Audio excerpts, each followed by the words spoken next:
Bonjour tout le monde, comment ça va? Je m'appelle Solange Zomobem, je suis une activiste pour les droits des mères célibataires et de leurs enfants. Aujourd'hui, nous allons aborder un sujet sérieux,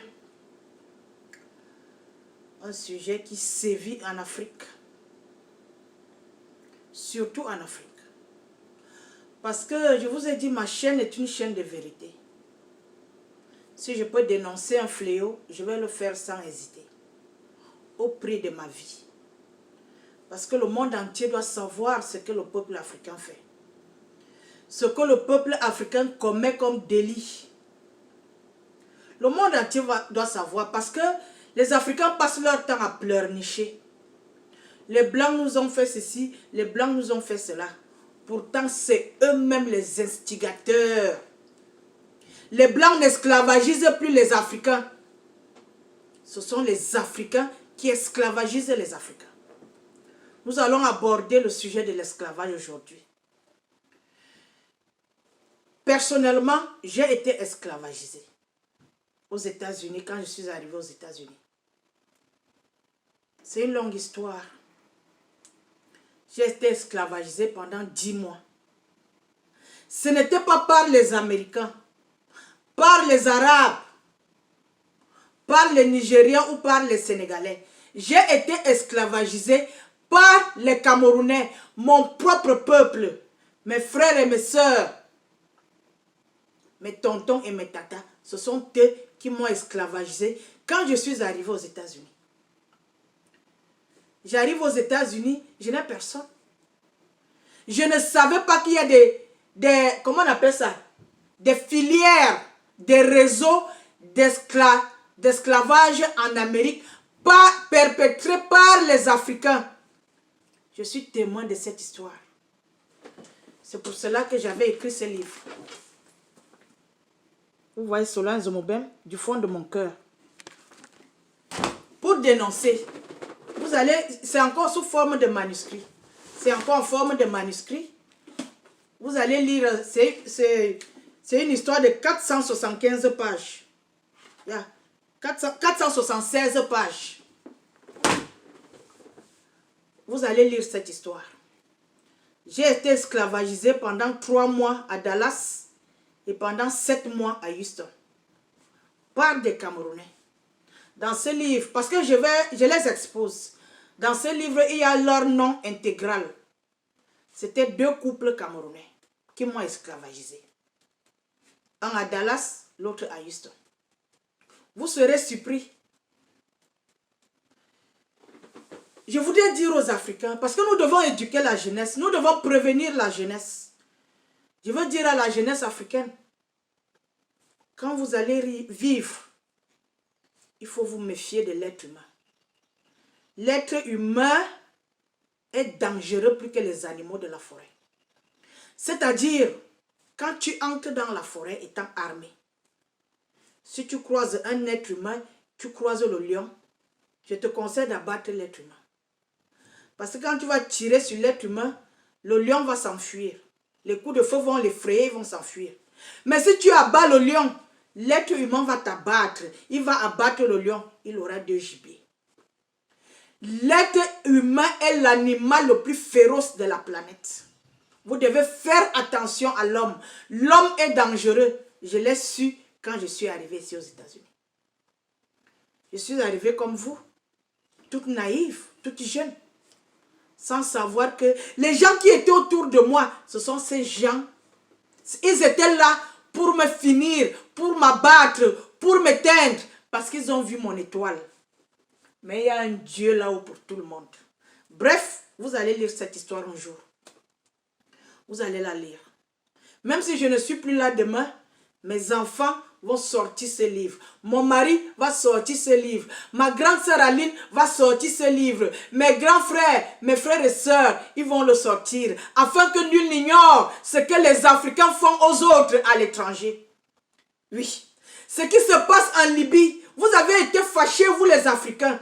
Quand nous avons tous appris, je crois que c'était en 2017 ou 2018, ce qui se passait en Libye, vous avez été fâchés. C'est la même chose que vous m'avez fait ici, mais différemment. Parce que ce que les gens ne savent pas, c'est qu'il y a plusieurs formes d'esclavage. Il y a l'esclavage sexuel, que vous connaissez. Il y a l'esclavage industriel. Il y a l'esclavage domestique. J'ai subi l'esclavage industriel et l'esclavage domestique en Amérique par mes frères camerounais. Je les dénonce. Les gens qui me lisent dans ma page Facebook sont déjà un peu au courant de cette histoire, mais pas dans les détails. Parce que je ne peux pas détailler, sinon quand vous allez lire le livre, ça ne va plus vous.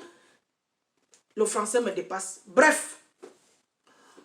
Aujourd'hui, nous allons parler, parce que ça c'était juste une parenthèse. Nous avons parlé de l'esclavage que subissent des enfants en Côte d'Ivoire. Pour ceux qui ne savent pas, la Côte d'Ivoire est le plus grand producteur de cacao dans le monde. La Côte d'Ivoire produit 40% de cacao dans le monde. Alors les Ivoiriens ont trouvé une astuce. Ils ont créé des champs clandestins dans les forêts de la Côte d'Ivoire.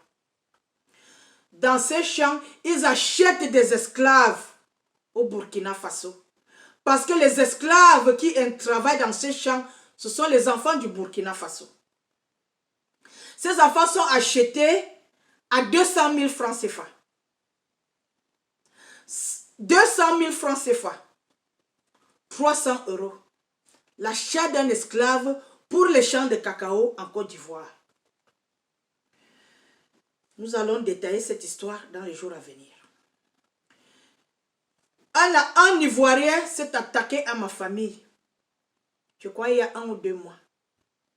Quand il est venu s'attaquer à ma famille, il ne savait pas qu'il n'y a que Aline Marie-Christine Zomobem qui sait parler. Je sais parler, je sais écrire. Je parle 3 langues. L'anglais, le français et l'espagnol. Je suis trilingue. Sans compter les langues de chez moi. C'est-à-dire la langue de mon père, la langue de ma mère et la langue Ewondo où j'ai grandi. Comme je vous l'ai dit dernièrement, pendant 10 ans, il y a des gens qui se sont attaqués à ma grande sœur. Vous avez cru qu'elle était seule. Je suis là, je représente Aline Marie-Christine Zomobem. À la seule différence que je ne vais pas répondre aux Camerounais. Aline est camerounaise. Si les Camerounais veulent la tuer, ils n'ont qu'à tuer leur sœur camerounaise. J'ai dit, et je répète, un étranger qui s'attaque à ma grande sœur, je vais dévoiler les secrets de son pays. Je m'adresse à Apoutou. Apoutou, tu es venu t'attaquer à ma grande sœur. Je vais dévoiler les secrets de ton pays. Tu sais, depuis quand je suis au courant que la Côte d'Ivoire achète les esclaves au Burkina Faso? Depuis 3 ans que je suis au courant. Je ne me suis pas mêlé de ça. Pourquoi? Parce que j'ai dit, je ne veux pas me mêler de tout. Mais du moment où tu t'es attaqué à ma grande sœur Aline Marie-Christine Zomobem, tu m'as donné le free pass pour que je parle les affaires de la Côte d'Ivoire. Et ça va être comme ça partout. Un Sénégalais s'attaque à ma soeur, je vais dénoncer les secrets du Sénégal. Oui, parce qu'il y a les petits garçons qui se font violer dans les écoles coraniques au Sénégal. Je vais parler de ça. Si tu es, je ne sais pas quoi, de quel pays tu t'attaques à ma grande soeur, je vais dévoiler les secrets de ton pays. Ça va être comme ça et pas autrement. La prochaine vidéo, je vais vous décrypter, je vais vous dire dans tous les petits détails comment l'achat des esclaves se fait en Côte d'Ivoire, dans les champs ivoiriens, comment le gouvernement ivoirien est au courant de ça. Bien entendu, ils essayent d'abolir, mais ils n'y arrivent pas. Je vais vous expliquer tout dans tous les petits détails. Apoutou, I'm coming for you. Thank you de me suivre.